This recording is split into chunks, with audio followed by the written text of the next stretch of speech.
다윗의 시 인도자를 따라 여두둔 형식으로 부르는 노래.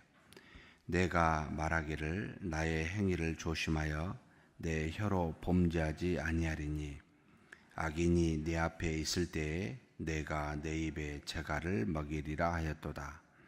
내가 잠잠하여 선한 말도 하지 아니하니 나의 근심이 더 심하도다. 내 마음이 내 속에서 뜨거워져서 작은 소리로 읊조릴 때 불이 붙으니 나의 혀로 말하기를 여호와여 나의 종말과 연한이 언제까지인지 알게 하사 내가 나의 연약함을 알게 하소서.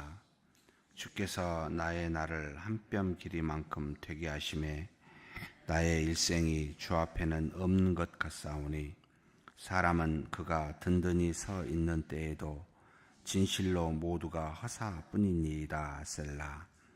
진실로 각 사람은 그림자같이 다니고 헛된 일로 소란하며 재물을 쌓으나 누가 거둘는지 알지 못하나이다. 주여 이제 내가 무엇을 바라리요?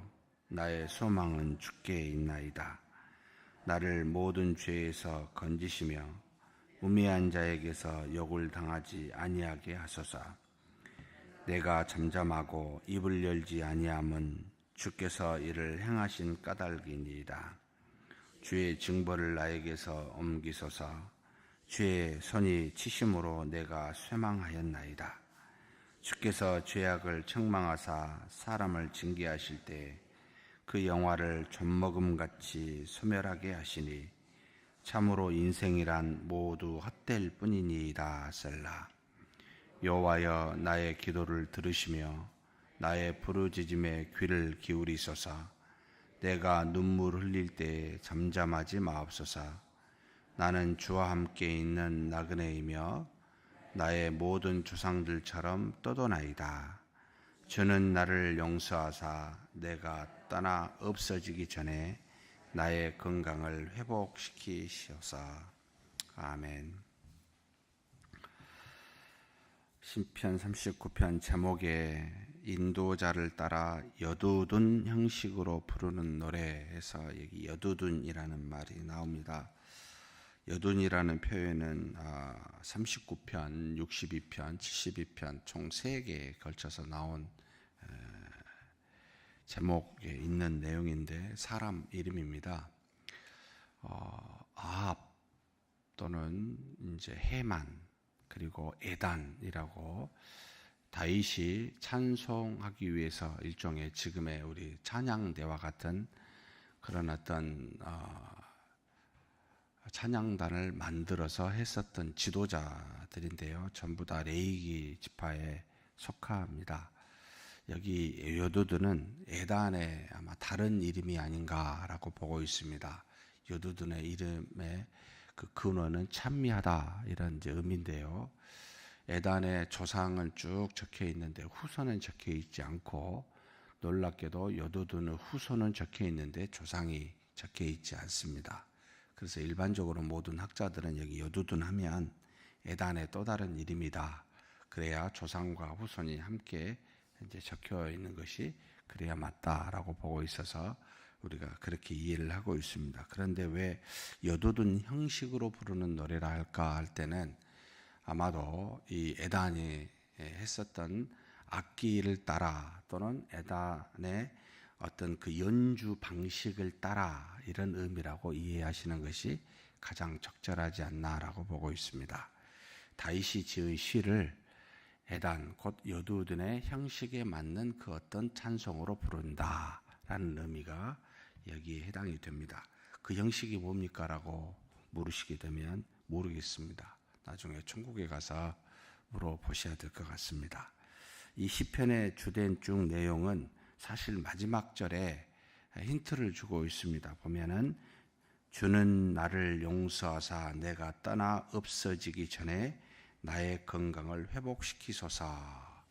아마도 다윗이 육체적 어떤 질병이나 문제를 가지고 있어서 이 문제를 놓고 하나님 앞에 기도하기 위하여 아마 심각한 문제였던 것 같습니다. 그래서 이걸 회복시켜 달라고 구원해 달라고 요청하는 그와 같은 시입니다. 크게 세 가지 형태, 세 가지 어떤 그 부분으로 분류할 수가 있습니다. 1절에서부터 3절까지는 아무 말도 할 수 없는 근심할 수밖에 없는 그 근심이 심한 상태인 자신을 묘사하고 있고, 그 다음에 4절에서부터 7절까지는 자신의 인생의 연약함과 헛됨을 하나님 앞에 여호와께 고백하고 있는 내용이 나와 있고, 그리고 8절에서 13절까지는 오직 소망은 하나님께 있는데 이 하나님만 의지하면서 자신의 죄를 용서하사 나의 건강을 회복, 구원해 달라고 요청하는, 간구하는 내용으로 구성되어 있습니다. 1절에부터 3절까지를 먼저 살펴보면 내 행위를 조심하여 내 혀로 범죄하지 아니하리니 라고 말합니다. 아마도 다윗의 마음속에 이 질병의 모든 근원은 자신의 범죄로 인함인 줄 알고, 그렇게 생각해서 어떤 말도 할 수 없는 그런 존재임을 알고 자기가 행위를 조심하고 내가 말로도 혀로도 범죄하지 않겠다라고 먼저 그렇게 마음을 작정하고 있습니다.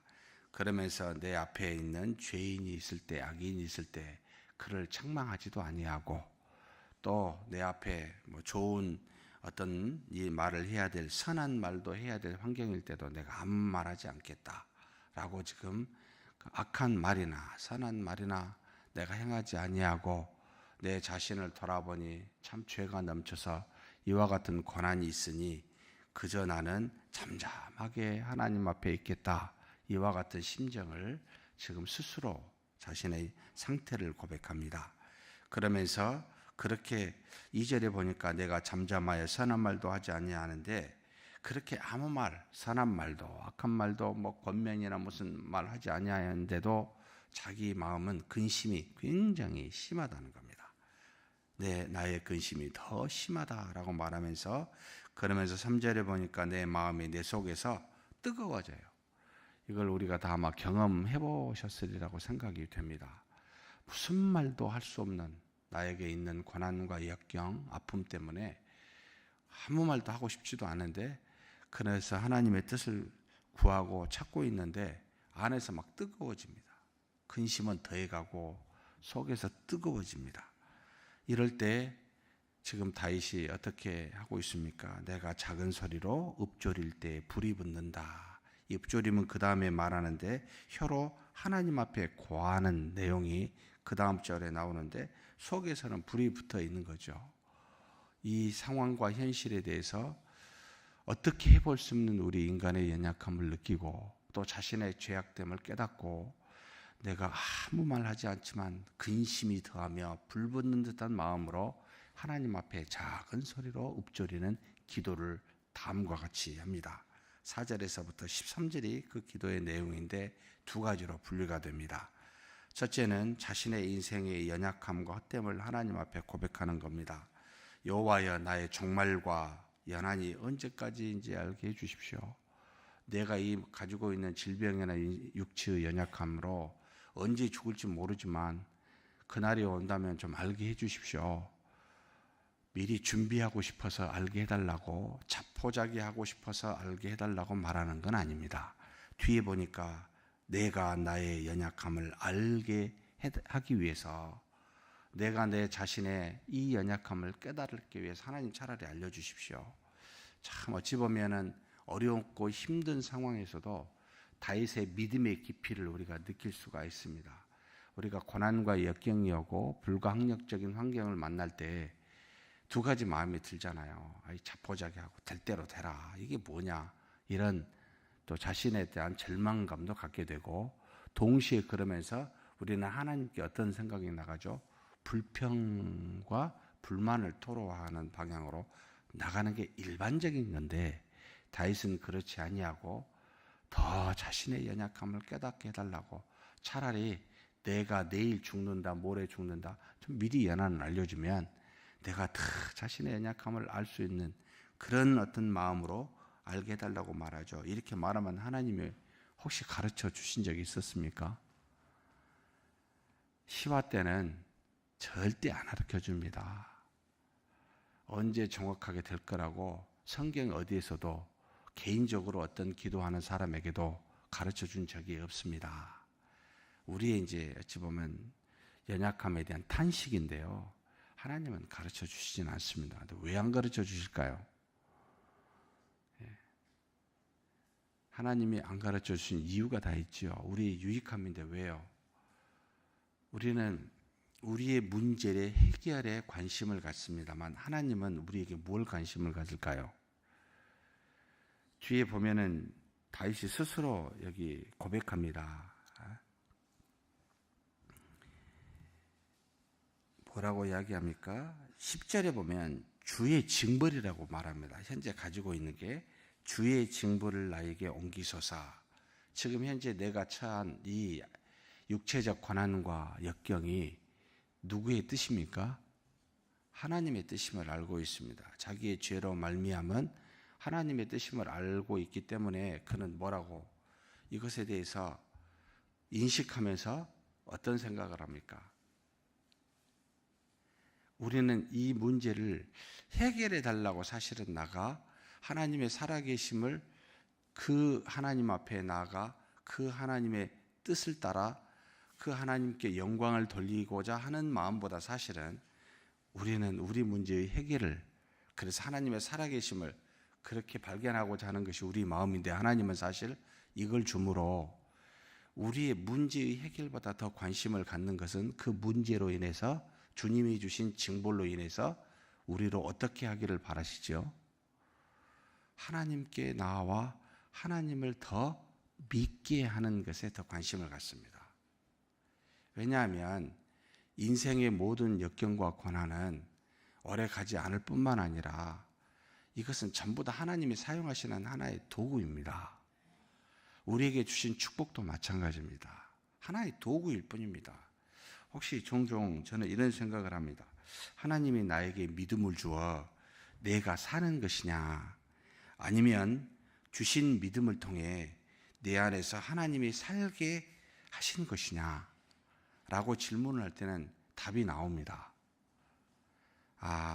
믿음을 주어서 믿음으로 내 인생을 내가 살아가도록 그렇게 노력하는 것이 아니라 하나님은 나에게 능력을 주어 나로 하여금 그것을 하나님의 뜻대로 사용하기를 바라시는 것이 아니라, 그런 방식을 취하신 것이 아니라 능력 많으신 하나님이 나의 믿음을 통하여 하나님이 살도록, 그래서 나는 오직 하나님만 의지하도록, 그래서 하나님은 내가 무슨 일을 하느냐에 관심이 있는 것이 아니라 내가 하나님을 의지하고 믿느냐에 관심을 갖고 있습니다. 그래서 그런 의도와 뜻을 우리는 하나님과 우리 사이에 어떤 이런 기입을 갖고 있습니다. 믿는 자들의 모습이죠. 이것에 차이가 있게 보입니다. 그래서 다윗은 그것을 알았는지는 모르겠습니다만 그래서 이런 표현을 하는 듯해요. 주께서 나의 날을 한 뼘 길이만큼, 5절입니다. 한 뼘 길이만큼 되게 하시며 내 일생이 주 앞에 없는 것 같습니다. 이런 육체적 고난을 통해 느끼는 것은 나는 진짜 아무것도 아닙니다. 지금 다윗이 이런 표현을 한다는 것은 여러분 위대한 다윗입니다. 당시의 왕입니다. 사울로부터 10년을 쫓겨갔고 40년의 통치를 통해서 다윗이 그 뒤에도 마찬가지입니다만 전무후무한 이스라엘의 위대한 왕입니다. 그 왕이 다른 사람으로부터 믿음과 왕으로서 인정받는 다윗이 스스로를 생각할 때는 뭐라고요? 뭐라고 5절에 말합니까? 나의 날이 한 뼘 길이만큼 되게 하시고 내 일생이 주 앞에 없는 것 같아. 이게 다윗의 위대한 믿음이 아닌가 생각이 듭니다. 사랑하는 성도 여러분, 우리가 사는 것이 아니라 우리 안에 그리스도께서 사신 것이다. 내가 인생을 사는 것이 아니라 주신 그 은혜로 사는 것이 아니라, 주신 은혜라면 믿음인데 그리스도께서 내 안에서 살게 하신 것이다. 그래서 내 인생은 내 것이 아니다. 내가 행한 모든 선한 것은 내가 한 것이 아니다. 오직 하나님이 하신 것이다. 이런 믿음을 가질 수만 있다면 얼마나 좋겠습니까? 그래야만 행한 모든 것이 또 일어난 모든 것이 하나님의 뜻인 줄 알고 우리는 그 하나님의 뜻을 살피게 돼 있고 모든 면에 하나님 앞에 감사하게 되고 하나님께 찬미하게 됩니다. 그런데 좋은 일이 일어날 때는 하나님이 동행하시고 좋은 일이 일어나지 아니하고 육체적이든 환경적이든 고난이 오면 우리는 하나님이 멀리 계신 것 같고 그렇게 생각하는 우리입니다. 그러지 말자. 다윗처럼 우리가 정말 우리 인생이 그림자같이 다니고 헛된 일로 소란하고 모든 재미를 줘봤자 이것이 누구것이 될지 알지도 못하고 이런 우리 인생길이다 라는 것을 인정하고 그래서 7절에 딱 답을 주고 있습니다. 주여, 같이 한번 읽을까요? 주여, 이제 내가 무엇을 바라리요? 나의 소망은 주께 있나이다.